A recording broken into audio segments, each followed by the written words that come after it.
Shalom, salam sehat untuk kita sekalian. Apa kabar? Sebelum kita menjalani hari kita akan mengawali dengan firman Tuhan dan mengangkat syafaat kita. Mari bersama kita berdoa. Kami membawa kerinduan kami kepadamu Tuhan untuk mengangkat syukur karena kasih dan kemurahan-Mu hebat atas diri kami. Terima kasih untuk hari baru anugerah-Mu. Dan mengawali hari kami akan membaca dan merenungkan firman Tuhan. Ya Roh Kudus, terangilah hati kami, agar kami dapat mengerti firman Tuhan. Ampuni dosa kami Tuhan, bersabdalah, kami telah sedia mendengar. Di dalam nama Tuhan Yesus, kami berdoa kepada Bapa di sorga. Amin. Pembacaan kita terdapat di dalam Hakim-Hakim pasal 16 ayat 23 sampai dengan ayat 31. Firman Tuhan, Simson mati. Sesudah itu berkumpullah raja-raja kota orang Filistin untuk mengadakan perayaan korban sembelihan yang besar kepada Dagon Allah mereka dan untuk bersukaria. Kata mereka, telah diserahkan oleh Allah kita ke dalam tangan kita Simson musuh kita.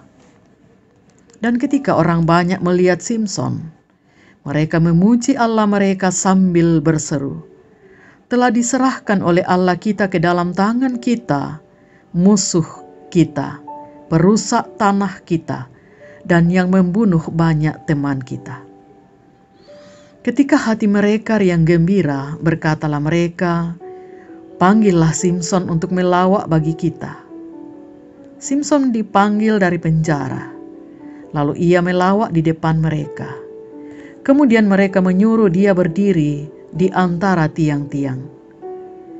Berkatalah Simson kepada anak yang menuntun dia, lepaskanlah aku dan biarkanlah aku meraba-raba tiang-tiang penyangga rumah ini, supaya aku dapat bersandar padanya. Adapun gedung itu penuh dengan laki-laki dan perempuan. Segala raja kota orang Filistin ada di sana, dan di atas soto ada kira-kira 3.000 orang laki-laki dan perempuan yang menonton lawak Simson itu. Berserulah Simson kepada Tuhan, katanya, "Ya Tuhan Allah, ingatlah kiranya kepadaku, dan buatlah aku kuat sekali ini saja ya Allah, supaya dengan satu pembalasan juga kubalaskan kedua mataku itu kepada orang Filistin." Kemudian Simson merangkul kedua tiang yang paling tengah penyangga rumah itu, lalu bertopang kepada tiang yang satu dengan tangan kanannya, dan kepada tiang yang lain dengan tangan kirinya. Berkatalah Simson, biarlah kiranya aku mati bersama-sama orang Filistin ini. Lalu membungkuklah ia sekuat-kuatnya, maka rubuhlah rumah itu menimpa raja-raja kota itu dan seluruh orang banyak yang ada di dalamnya. Yang mati dibunuhnya pada waktu matinya itu lebih banyak daripada yang dibunuhnya pada waktu hidupnya. Sesudah itu datanglah ke sana saudara-saudaranya dan seluruh keluarganya. Mereka mengangkat dia dan membawanya dari sana, lalu menguburkannya di antara Sora dan Esitaol di dalam kubur Manoah ayahnya. Dia memerintah sebagai hakim atas orang Israel 20 tahun lamanya. Demikian firman Tuhan. Amin. Tema perenungan firman Tuhan untuk saat ini, pertobatan Simson. Saudara, di dalam penderitaan yang sangat, kesunyian penjara, Simson mempunyai kesempatan banyak untuk merenungkan perbuatan yang dilakukan selama ini. Renungan ini membawanya pada kesadaran penuh, sehingga ia mau bertobat dari kesesatan dengan kembali kepada Allah. Kehidupan doa mendekatkan diri pada Tuhan yang selama ini sudah diabaikan. Kembali ia pulihkan, sehingga setiap saat diperlukan ia bisa berseru kepada Allah. Ayat 28. Bukti pertobatan yang nyata dapat dilihat dengan bentuk Simson mendapatkan penyertaan Allah kembali. Penyertaan Allah bukan saja terlihat dengan tumbuhnya kembali rambutnya dan juga kekuatan yang luar biasa itu. Dikatakan dalam rangka perayaan korban sembelihan kepada ilah orang Filistin, Dagon, mereka mengeluarkan Simson dari penjara dengan tujuan untuk memperoloknya. Siapa menyangka Simson mempergunakan kesempatan ini untuk membalas kejahatan orang Filistin. Tatkala pesta dihadiri raja-raja kota orang Filistin yang jumlahnya kurang lebih 3.000 pria dan wanita, sedang berlangsung dengan meriah, Simson yang buta meminta anak yang menuntunnya agar diperbolehkan meraba-raba tiang penyangga gedung tersebut. Setelah Simson mendapatkan tiang penyangga gedung itu, ia lalu berseru memohon kepada Allah untuk memulihkan kekuatannya yang hilang itu. Allah yang di sorga melihat pertobatan Simson dari kesalahannya, bukan saja mendengarkan seruan doanya dan memulihkan kekuatan Simson. Berdasarkan kekuatan itu, Simson merobohkan tiang penyangga gedung tersebut, sehingga ruang pesta yang bisa menampung 3.000 orang tersebut ambruk, dan semua tamu yang hadir dalam pesta mati terkena reruntuhan gedung tersebut.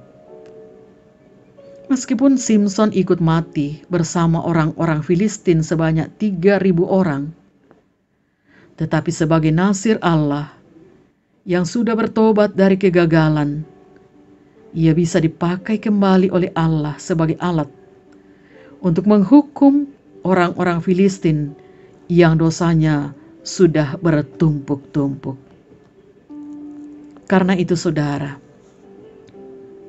pertobatan yang sungguh sangat diperlukan oleh setiap orang Kristen. Karena firman Tuhan mengatakan bahwa orang yang berhati jahat, Tuhan tentu tidak akan menghiraukan doanya. Mazmur 66 ayat 18. Haleluya. Amin. Mari kita teduhkan hati dan kita berdoa syafaat. Kami berseru kepadamu Tuhan, seraya berserah, karena kami tahu Engkau adalah Allah yang kuat, Allah yang hebat dalam kehidupan kami, Allah pengasih dan maha pengampun. Terima kasih untuk firman-Mu pada pagi ini. Kami banyak belajar bagaimana Engkau memberi pemulihan kepada setiap orang yang setia berseru dan berserah kepadamu. Meskipun dalam kehidupan ini, kami terkadang berjumpa dengan kegagalan, tetapi kami yakin bahwa di balik kegagalan itu, ketika kami masih tetap memiliki pengharapan, ada masa depan yang Tuhan telah rancang untuk dikaruniakan kepada setiap kami menjadi bagian kami. Berkati kami dalam keluarga Tuhan, untuk belajar terus bertobat kepadamu. juga di dalam tugas tanggung jawab, usaha dan pelayanan kami. Seluruh anggota keluarga kami, baik yang ada kami temani di rumah, dan juga yang berada di berbagai tempat karena tugas pendidikan dan berbagai usaha pekerjaan. Tuhan berkenan untuk memberkati. Kami mempersembahkan segala sukacita dan syukur kami untuk hari ini, menyambut berkat-Mu, pertambahan umur, sembuh dari penyakit, dan berbagai sukacita yang boleh kami alami dan rasakan. Terima kasih Tuhan. Dan kami menyerahkan seluruh pergumulan dan persoalan kami, sakit penyakit, dan berbagai beban berat yang kami alami dan rasakan. Kami meyakini firman-Mu Tuhan, bahwa Engkau akan mengangkat beban berat yang kami pikul itu ketika kami mau membawanya kepadamu. Di tengah bangsa dan negara kami berjalan sambil berseru dan berserah kepada Tuhan di tengah pandemi virus corona yang tidak hentinya mengancam kehidupan kami berbangsa dan bernegara bahkan dunia. Tuhan, kuatkan para medis, pemimpin-pemimpin kami, garda terdepan, juga aparat keamanan, relawan kami sekalian, untuk menyadari tanggung jawab besar yang harus kami lakukan demi memutuskan penyebaran virus corona itu. Tuntun langkah kami hari ini Tuhan. Pegang tangan kami. Biarlah kami melangkah dalam kepastian dan mengangkat tanggung jawab kami dengan kekuatan yang asalnya dari Tuhan. Mohon ampun Tuhan untuk salah dan dosa kami. Lalu Tuhan berkenan untuk doa kami. Semuanya kami pohonkan kepada Bapa di dalam Tuhan Yesus, Juru Selamat kami yang hidup. Amin. Demikian ibadah kita. Selamat beraktivitas. Tuhan Yesus memberkati dan salam sehat.